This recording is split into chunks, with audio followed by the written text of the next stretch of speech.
And good morning, South Africa. Thanks for tuning in to Morning Live. It is, of course, Election Day. And as we continue to bring you news from various spaces across the country, we cross back now to the Eastern Cape, but this time to East London. And our reporter Janine Lee is there. She's at a correctional service facility. So let's find out what's happening there. Janine, good morning. It's over to you.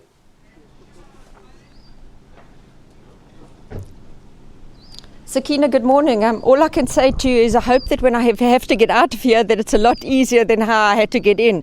We went through a lot of red tape to get here, but correctional services have been really accommodating and they've allowed us to broadcast from here. I'm going to give you a scene set this morning. The prisoners are only going to start voting at 9 o'clock, so we don't have access to them as yet, but later during the course of the morning we will do, so I'll hope to be able to bring you that story.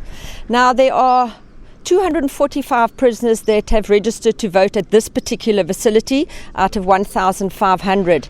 And countrywide, Sakina, there are many prisoners, only 11,000 in total, but out of 160,000 that could potentially vote. So the Correctional Services Minister Michael Masuta has actually expressed his disappointment that only 11,000 inmates did register to vote. But there are a number of reasons for that, and they're quite interesting. Number one, it all goes around ID books, Sakina. Many of the prisoners, what they do is they leave their identity documents with family members because they don't want to keep them on them in prison.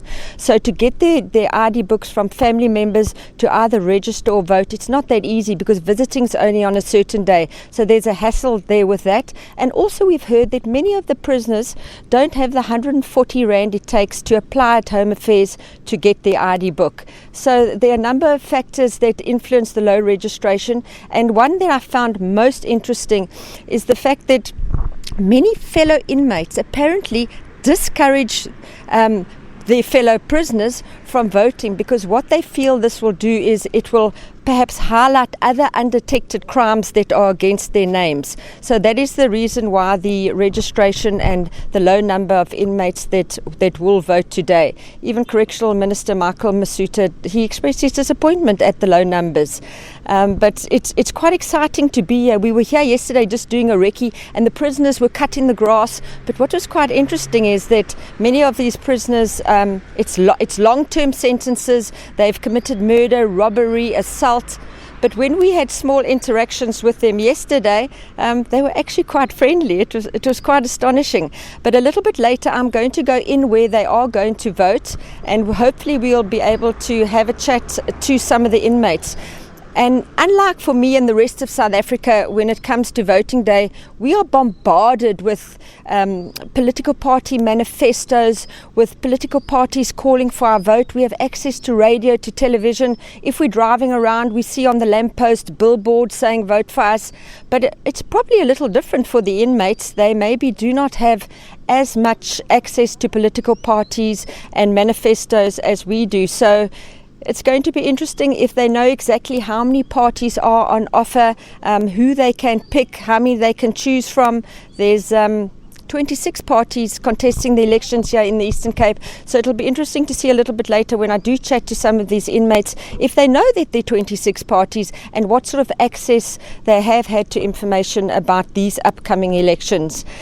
I'm going to ask Vuyo, who's on camera, if she can maybe just walk with me. I'm going to show you just where the inmates are going to vote. So if you can follow me here, they're going to let us in a little bit later. Voting hours for these prisoners is going to be from 9 to 3 o'clock. There are only 245 of them here, so it should go relatively quickly. If you look through there, we're going to go through there. There's lots of locks and bolts and keys, and that's where it's all going to be happening just a little bit later. And what I can also tell you, Sakina, some breaking news. We've just heard from Correctional Services that 2 prisoners have escaped from the Middeldrift Correctional Services facility. They are wanted for murder, robbery and rape as well. So 2 very dangerous criminals now on the loose in the Eastern Cape. But that's all the breaking news I have for you now, but we will be keeping you updated during the course of the morning how voting is going here at this prison in East London. Sakina? Well, thank you so much there to Janine Lee. What an interesting crossing. And as she was giving us that report, I couldn't help but wonder, have any of the political parties gone to correctional services facilities to actually campaign? Are they allowed to? So many questions, but very interesting. And of course, as Janine Lee was reporting there, they will be voting at the correctional services facilities between 9 and 3 p.m. this afternoon. All right.